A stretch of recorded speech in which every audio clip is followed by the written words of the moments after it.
In this lesson, we're going to take another look at kinematics problems, but we're going to work a very specific type of problem. You see, in the previous lesson, we worked a problem where there was kinematics happening as a single object was moving from one point to another point, and we were able to analyze that motion, figure out what the acceleration was, figure out things about the time frame, velocity, position. In this lesson, we're going to do the same sort of thing, except we're going to consider two moving objects that are moving on the same coordinate plane within the same time frame. And we're going to consider what that means as we solve problems involving multiple moving objects. So to get started, let's take a look at a problem that has multiple moving objects. As a stunt for a movie, two cars are to collide with one another head-on. The two cars are 125 meters apart, so you can kind of start picturing what this looks like. Car A is heading straight for car B at 110 kilometers per hour, and car B is at rest. Now, car A is going to maintain that same velocity of 110 kilometers per hour, while car B is accelerating toward car A at a constant 4.0 meters per second squared. Now, just a quick note, as I'm reading this, we have one car moving one direction, the other car moving the opposite direction. We're going to define a direction as positive, and then anything that's traveling the other direction, or that has a value that's the other direction, is going to be considered negative. We'll have to keep that in mind as we go through this. So what do we have to find? When do the cars collide? Where do the cars collide? And how fast is car B moving when the cars collide? Okay, so let's just focus on A and B. When and where? Those are very significant questions when we're dealing with two moving objects. And honestly, a lot of multiple moving object questions will ask that. When are the two objects going to meet one another, or where are they going to meet? All right, now we're going to be following our steps for solving a problem. So the very first thing we're going to need to do is set this up. We're going to start by creating a diagram with our labels and our units. Then we're going to think about the mathematical connections. We're probably going to do that as we go, start considering how these things are mathematically related. Then we're going to create some graphs to help us understand the problem. To set this up, I'm going to go ahead and draw car A and car B, and notice that they are facing toward one another. One is moving to the right, that's car A. Car A will be the one moving in the positive direction. Car B will be moving in the negative direction. These two cars are going to collide with one another. Now, I don't know where this is going to happen. From the information that's given, I don't know just how far between. I'm going to assume that the car moving at the fast constant speed, though, is probably going to make it further than the car that has to accelerate from rest. It really depends on how long the car has to accelerate from rest before the collision. Because keep in mind, if that car is gaining speed at a constant rate, it could attain a very, very fast speed in not that much time. But I'm going to guess that the collision is going to happen closer to car B than to car A. That's just my guess. If my diagram proves to be wrong later, so be it, and I'll make sense of it when I get to that point. All right, I'm going to go ahead and draw a line between the two cars. This will be my number line for the problem, and this is going to be the x dimension of my graph. I have car A starting at 0 meters, car B starts at 125 meters. Some other things that I know from the problem, the cars are going to collide at some point. I don't know the value of that position though, so I'm just going to mark it as x for now. I know that car A is moving at 110 kilometers per hour. Car B is not moving at the beginning of this problem. It's moving 0 kilometers per hour right away. Car A does not have any acceleration, so it's going to remain at a constant 110 kilometers per hour. Now that 0 wasn't given in the problem, but I know that from what I know about acceleration. If something is moving at a constant speed, its speed is not changing and its acceleration is 0. Car B, on the other hand, is accelerating to the left at 4 meters per second squared. Because that arrow is pointing to the left, I have to note that it's a negative value because acceleration is a vector quantity. The same as velocity, that means I'm going to have some negative value velocity. Now for now I'm just going to call it VXB, But I'm going to fully expect when I do calculate the value of VXB eventually, that's part C, that value is going to be negative because the car is moving to the left. And that's a good check to make sure I solved it correctly. If it's a positive value, I probably did something wrong. Some other things that I know, the time that the original car is at 0 meters is 0 seconds. So the car A is starting at my origin on my graph. But here's something else that maybe is a little elusive as you think about it. What time does car B start moving? It's also going to start at 0 seconds. So just because two things are separated by position doesn't mean that they're going to be separated in time, right? Both of these cars start at time 0, and they're going to collide at some time t, okay? Now, if my time starts at time 0 seconds, I can actually ignore those 0 seconds because of the way that the equations are written for velocity and acceleration and position. The time is always just mentioned as t, not delta t.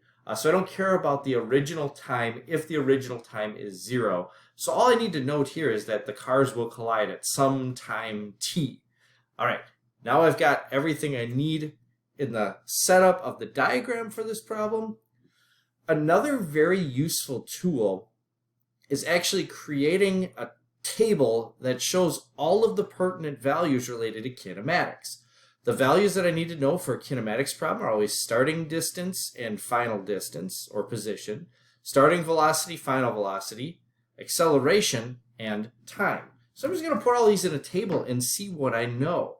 And there's one other interesting thing about this problem. Now, I've separated this into what we know for car A and car B, because we should be able to figure out all of these values for both cars. But there are two values in particular that are going to be the same for car A and car B, and that's what's going to allow us to solve this problem together in one coordinate plane. Did you pick out the two values that are going to be the same for car A and car B? I'm just going to go ahead and remove the dividers between the two columns because I can just enter one value for both cars. The final position is going to be the same, and the final time is going to be the same. And we'll keep that in mind because as we solve this problem, it's going to be very significant that those two values are the same for both cars. But doesn't it make sense that they would be the same? The cars are colliding, and because they're colliding, we know they're meeting at the same position. That's what a collision is, cars reaching the same position as one another at the same time. Okay, so that's going to cause our collision, is that they're trying to occupy the same space at the same time. Okay, now, thinking about what we know in this problem.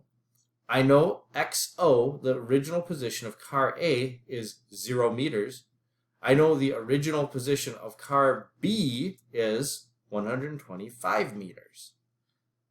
X, final, is not known. That's one of the things I'm calculating. In fact, that's what I'm asked to calculate in part B of this question. Where do the cars collide?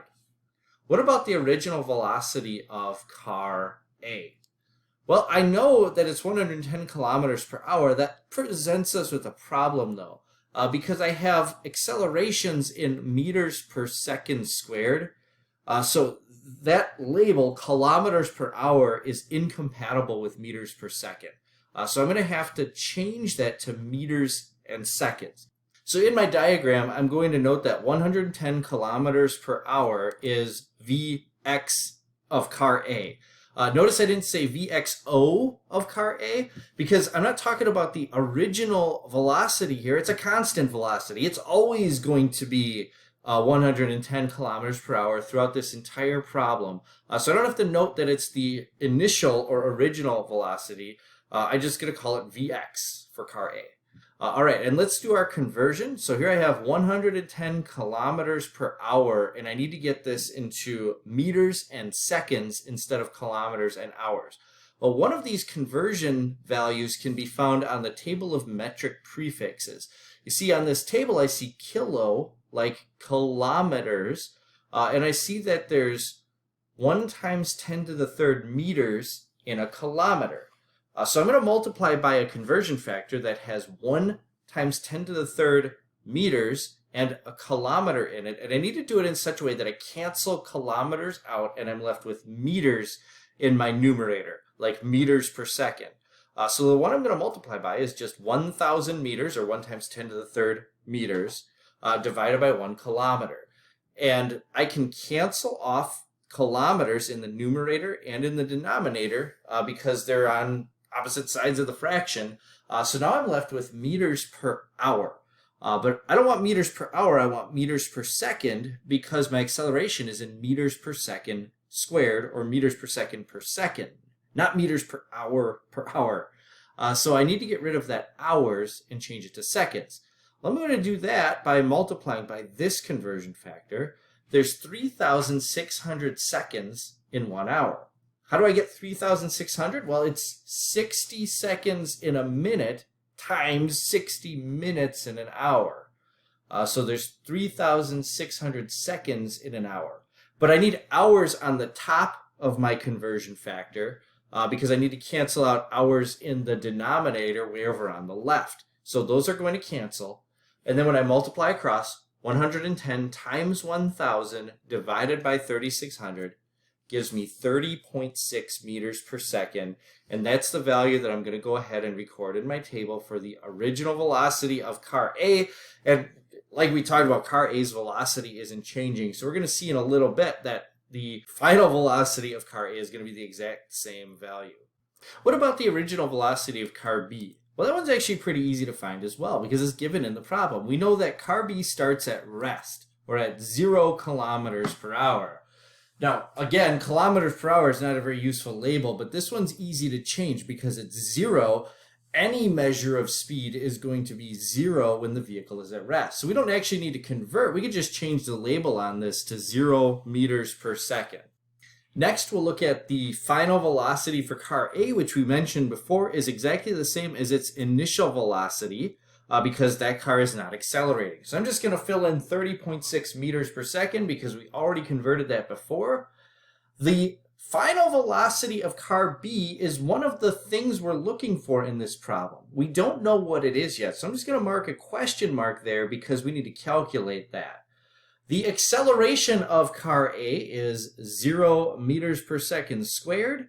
The acceleration for car B is given in the problem as -4 meters per second squared.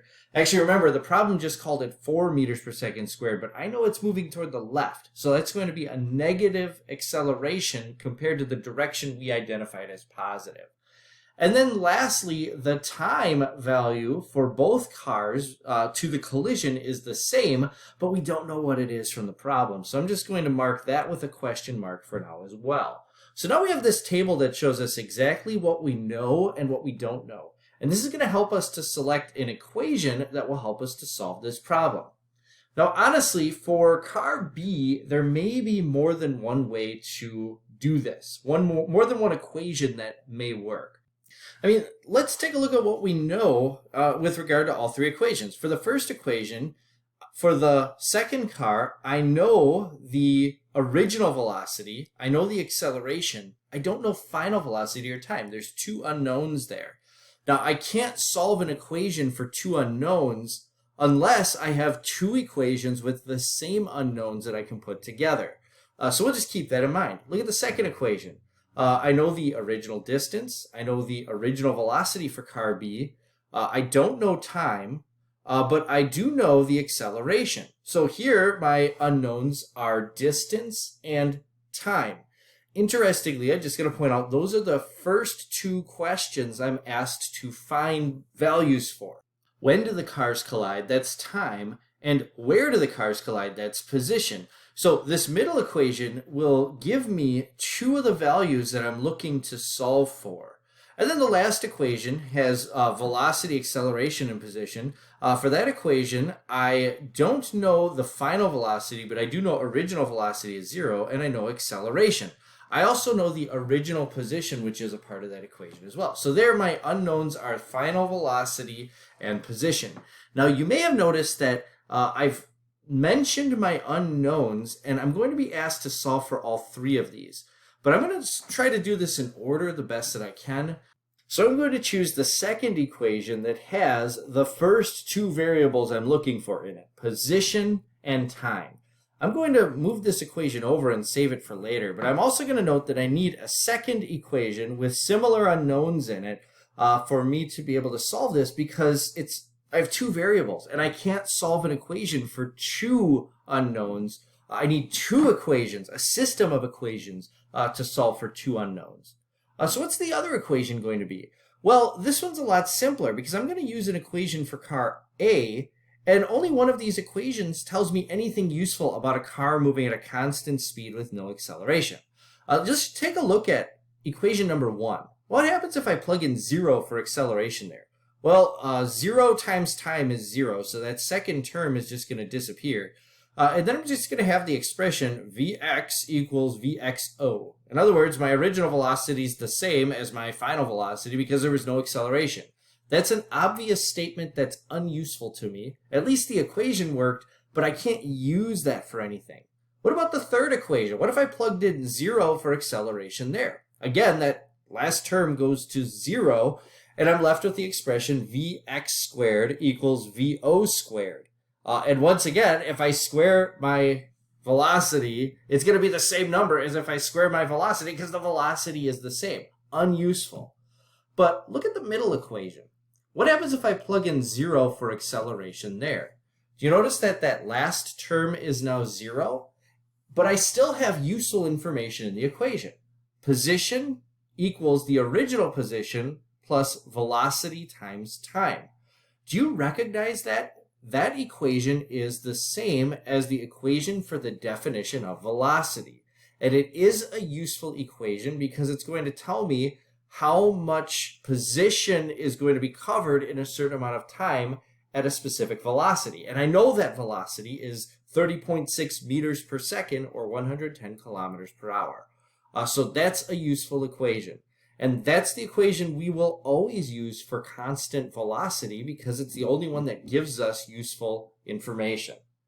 All right, let's think about what we're going to do next by considering what the graphs of these two equations are going to look like. First of all, I'm going to graph car B's motion because it has the most interesting motion of the two cars.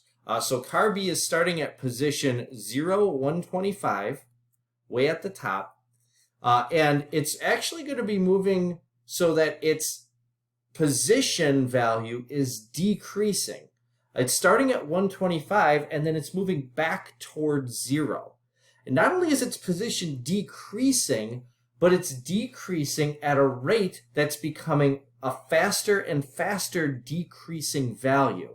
Okay, so it's not just moving at a constant speed from 125 to 0, it's speeding up as it's approaching 0, so the graph is going to become steeper and steeper. And this is a parabolic graph like we would expect, but it's a concave down parabola because the vehicle is moving from a position that's to the right of my origin and then back toward the origin. What about the graph for the car moving at a constant velocity? Well, you would expect its position time graph to be linear because it's going to have a constant slope. Its speed is going to be the same. It's going to start at 0, 0. That's the car's position. I chose to be the origin. And we don't know any other distance points anywhere on this graph. Because car A has a positive velocity, it's going to be moving forward. And car B has a 0 initial velocity, but it has a negative acceleration.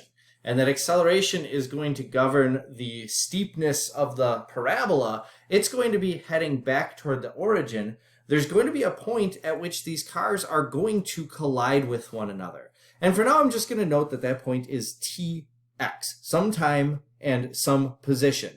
Now, I'm also going to note that this is not accurate on this graph. I'm just showing the shapes of the graph and that they are going to meet at a certain position. But I have values on my y-axis because I needed to know where 125 meters was. And This graph is not showing that these two vehicles are going to meet somewhere around 80. I just know they're going to meet somewhere. Okay, so I can't really indicate on this graph right now what the x value on the y-axis is going to be.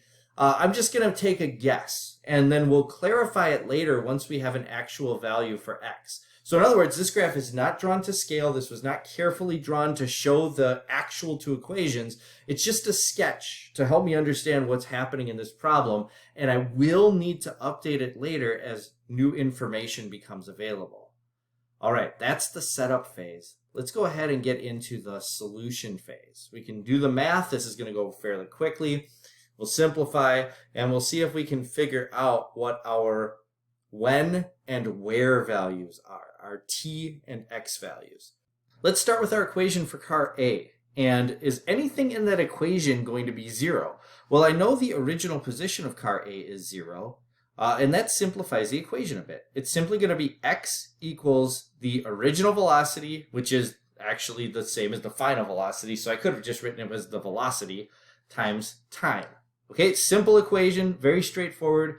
I can go ahead and plug in the value that I know. The only value I need for this, other than that 0 value I already plugged in, is 30.6 meters per second. This is a function with two unknowns, so it produces the shape of the graph that's at the right, that's the straight line, but I can't solve this any further with the information given. I need more information because I have two unknowns. So let's see what happens when we solve the second equation the best we can. Is anything in that equation 0? Well, the original position is not 0 here because it's starting at 125 meters. But the original velocity is 0 because it's starting at rest and then accelerating at -4 meters per second squared. So I can simplify this equation a bit by getting rid of that VO term that's being multiplied by 0 and then plugging in the values that I know. Here I'm plugging in 126 as the original distance, and then it's 1/2 AT squared. I can simplify 1/2 times -4 by making it -2 meters per second squared, and then times t squared. All right, so now what do I do? Well, if I look at both of these equations, they both tell me what the final distance is. And because these cars are colliding with one another, we know that their final distance is going to be the same at the collision point. It's going to be the x value in that tx coordinate pair on my graph to the right. I should also note the t values are also equal to one another. So what does that mean? That means if I solve for x, I can plug one x expression in for x in the other equation. Or I could solve for t and plug in one t equals expression in for t in the other equation. That's much easier to do for x. So let's use x as the variable we're going to substitute out. And I see that on the left it says x equals 30.6 times t. So what I'm going to do is in the other expression, I'm just going to plug in 30.6 times t instead of x. What's that going to look like? Well, here I'm just going to bring that 30.6 times t down, and then I'm going to bring the other expression down. And I can make this statement because x in both expressions is the same. So if x equals 30.6t, then 30.6t is equal to 126 plus -2t squared. So I've got this expression now that has just one variable and is fairly straightforward to solve.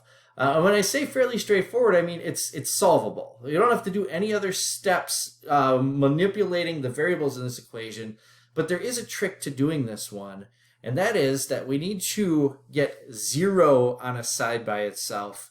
And maybe you recognize the path towards solving an expression that looks like this. Also, just to simplify the look of this, I removed all of the unit labels from it for now. We're going to return to those unit labels later.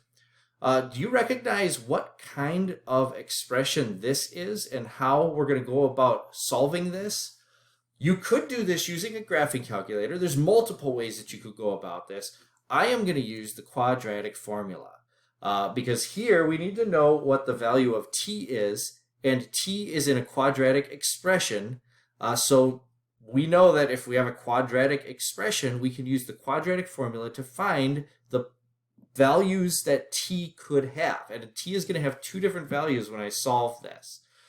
So let's go ahead and plug in the values that we need in the quadratic formula to solve for the zeros of this expression. Let's consider what those a, b, and c values will be. A is going to be the value attached to the t squared term, so -2. B will be the value attached to the t term, -30.6. And then c is the term that's by itself, 126. It's very, very important that you keep negatives straight here. Otherwise, it could throw off your entire calculation. Now we're just going to plug in these values exactly as they are into the quadratic formula. Notice that because it starts with -b, that b value, which was negative, now becomes positive 30.6. Under the radical, I'm going to square -30.6, so that's going to give me a positive value.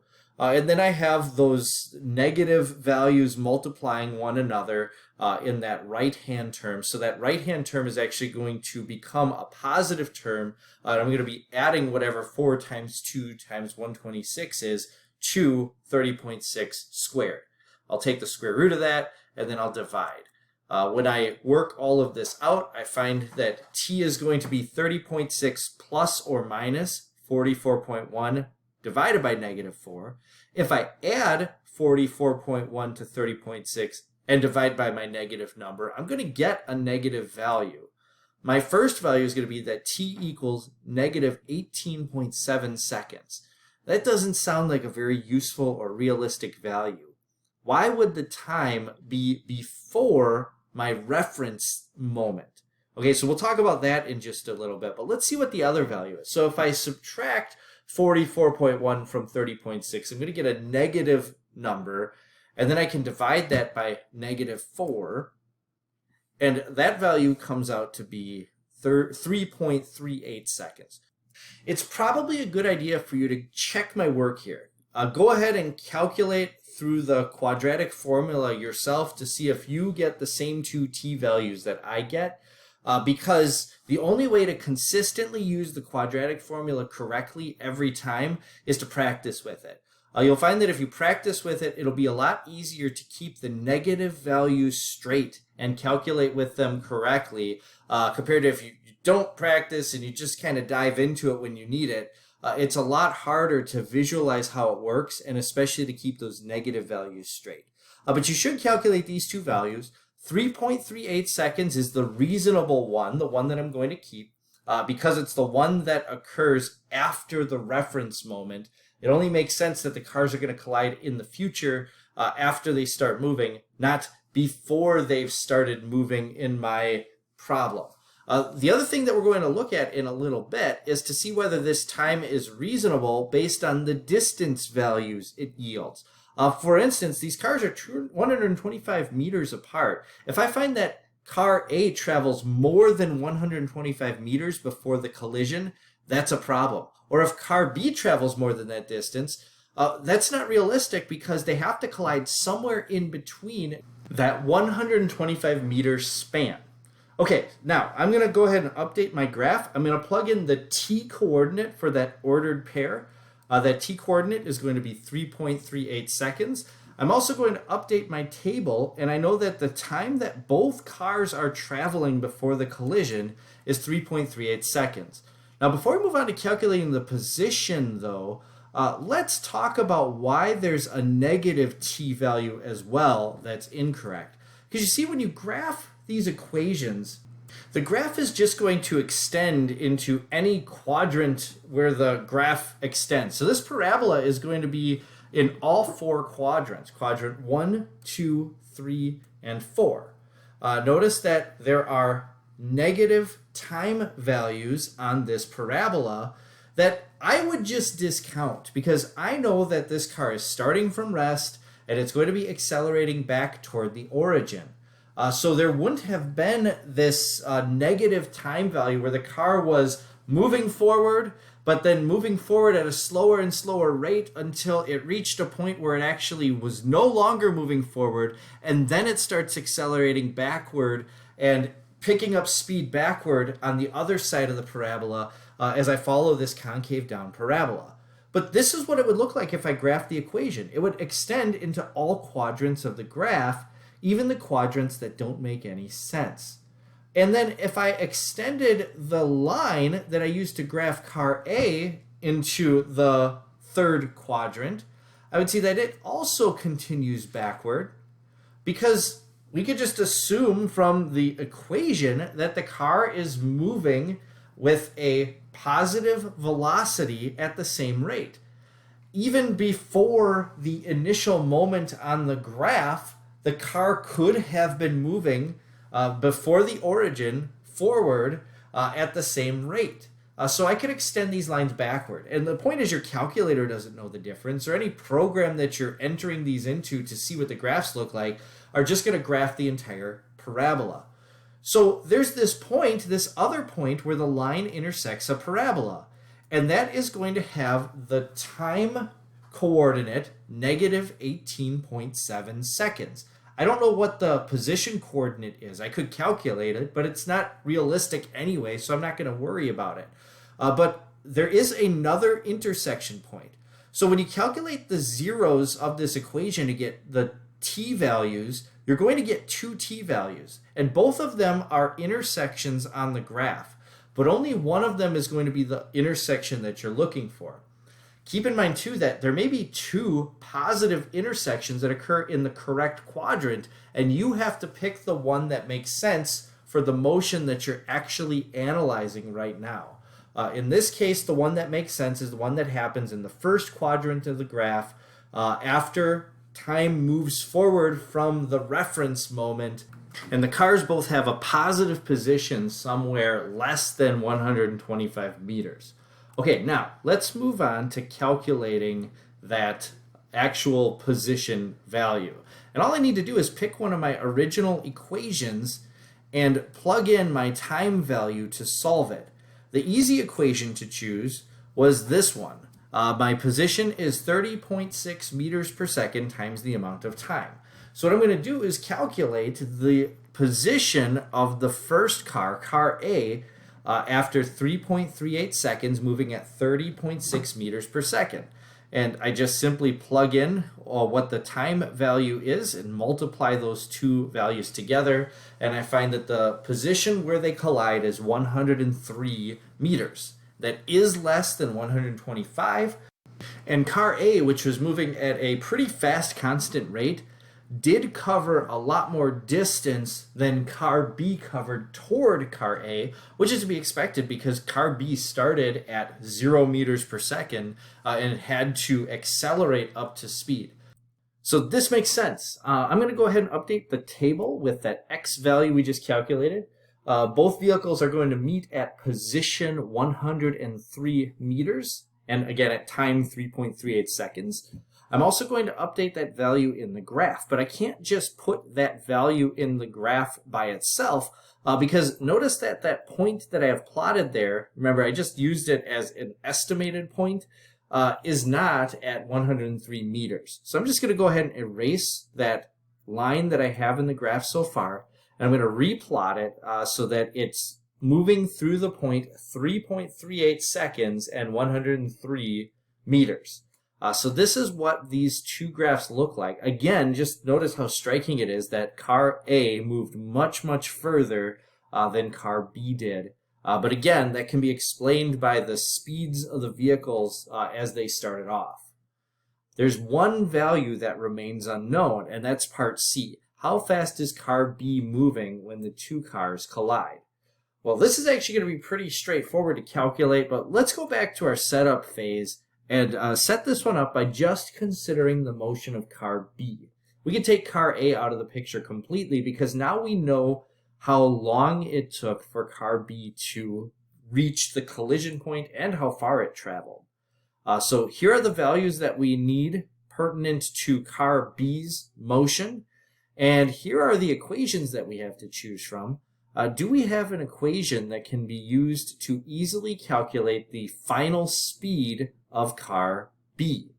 Well, as I look at these, I notice that all of the equations could potentially do it, because I know all of the values to go into these equations except for the Vx value. And the one that will most easily calculate it is the top one, because that top one is actually set up to solve for just Vx, and it's very simple math. It's just a slope-intercept form of an equation. So I'm just going to use that equation. The next thing I'm going to do is consider the graph of the motion that results from this vehicle. And that graph is going to look like this. Okay, so notice this looks a little different than graphs that I usually bring up. This graph has a negative y-axis region as well as positive y-axis. And it only goes for about 3 seconds, maybe 3 1/3 seconds on the x-axis for time. And what I'm going to do here is plot what the velocity is going to be doing. The velocity is going to start at 0, 0, but then it's going to decrease and become more and more negative as time goes by. But that's what we'd expect, because the car is accelerating to the left. It's accelerating in the negative direction. So it's actually going to look like this with a point at 0, 0. So I'm starting at rest, and then I'm accelerating in the negative direction to attain some final speed at 3.38 seconds. And to calculate that final speed is actually very straightforward. So I'm going to go into the solution part of this from the setup part of this. Now I'm all set up to solve. And this is going to be a very easy equation to solve. My original velocity term is going to go to 0. So I'm just left with the equation final velocity equals acceleration times time. My acceleration is a negative value, -4, and my time is 3.38, and I'm going to multiply those together. So now I'm going to go ahead and update that final velocity, -13.5, into my table and on my graph. And that is exactly a value I would have expected, a negative final velocity value, because we had a negative acceleration after starting from rest. Okay. Let's go into the final phase of solving problems, especially kinematics problems, as we reflect on our answers. Now, we've been checking all along whether our responses were realistic. They always were realistic values that were in the regions of the graphs where we expected them to be. And as we predicted the signs of the values, this is positive, this is going to be negative, all of those predictions made sense and played out correctly as well. We also know that we followed the rules of physics, because as we've been solving these problems, we've been sticking very closely to the graphs of motion that explain how motion should have happened, and everything worked as we would have expected it to. But there's one aspect in this problem I really want to go back and reflect on, and that is doing dimensional analysis when we used the quadratic formula, because we didn't pause to make sure that the quadratic formula was actually giving us a value that we could use. So let's just reconsider what we plugged into the quadratic formula. And when we plugged it in before, I removed all the labels so we wouldn't get confused by them. But now let's consider the labels as important. And in fact, I'm going to get rid of all the values, and we're just going to consider the unit labels and what happens to these unit labels as we add values together with these labels.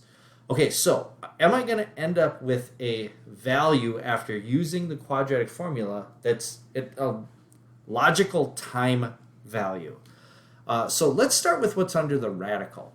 Because that's the area of this that we need to solve first according to order of operations. So under the radical, I have meters per second being squared. 30.6 was squared, and I was squaring meters per second. When I square the unit label meters per second, that square distributes to both the meters and the seconds. So notice it becomes meters squared per second squared. And then my second term was a meters per second squared times meters. And again, when I multiply meters per second squared times meters, I get meters squared per second squared. So I have a value that's being measured in meters squared per second squared minus another value being measured in meters squared per second squared. And anytime I add or subtract values that have the same unit label, the unit label remains the same. So if I subtract 5 meters from 8 meters, I get 3 meters, right? I don't change the unit label because of addition or subtraction.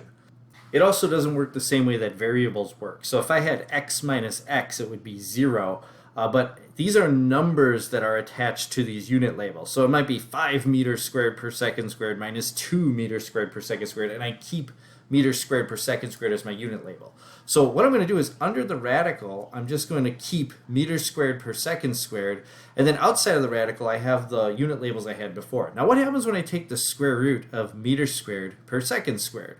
Well, I'm going to take the square root of what's in the numerator, the square root of what's in the denominator, and I'm going to end up with just meters per second.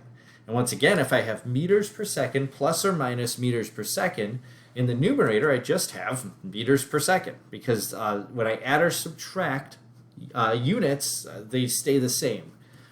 So I have meters per second divided by meters per second squared. When I divide two fractions, I invert the bottom one and multiply. And when I multiply and cancel across here, I see that meters is going to cancel, and then the seconds in the denominator cancels one of the squared seconds in the numerator, and I'm left with a value in seconds. And that's what we would expect. We would expect our time value to be measured in a unit of time.